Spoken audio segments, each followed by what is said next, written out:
یہ وہ زمانہ تھا جب کعبہ بتوں سے بھرا ہوا تھا، ہر طرف شرک کا اندھیرا تھا۔ اے دنیا کے خدا، ہمارے نذرانے قبول کرو، آپ ہی ہمارے خدا ہیں۔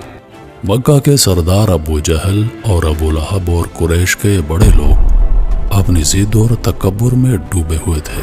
محمد صلی اللہ علیہ وآلہ وسلم نے جب توحید کی بات کی تو یہ سردار چیخ اٹھے، کہنے لگے، محمد کہتا ہے کہ وہ اللہ کا رسول ہے، ہم اس کی کوئی بات نہیں مانتے۔ وہ ہمارے بتوں کی توہین کرتا ہے، کہتا ہے یہ سب بیکار ہیں۔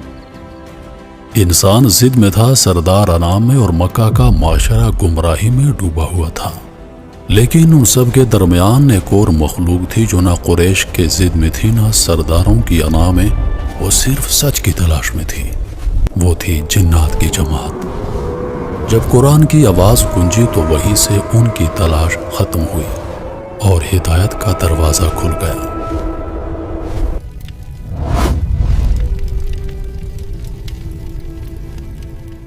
لبیک اللہم لبیک۔ یہ اس وقت کی بات ہے جب زمین پر اندھیرا اپنے عروج پر تھا۔ اندھیرا صرف رات کا نہیں تھا، اندھیرا لوگوں کے دلوں میں تھا۔ کعبہ کے صحن میں سجدے تو تھے مگر اللہ کے لیے نہیں، چہرے جھکے ہوئے تھے مگر دل بتوں کی زنجیر میں بندھے ہوئے۔ وہ اپنے ہاتھوں سے بت بناتے اور پھر انہی سے فریاد کرتے، یہ بت ہی ہمیں رزق دیتے ہیں، یہی ہماری ہر ضرورت کو پورا کرتے ہیں۔ ہمیں بیٹے بھی یہی بت دیتے ہیں، یہی ہمارے خدا ہیں۔ لوگ بھوک سے بلک رہے تھے، ظلم حد سے بڑھ چکا تھا۔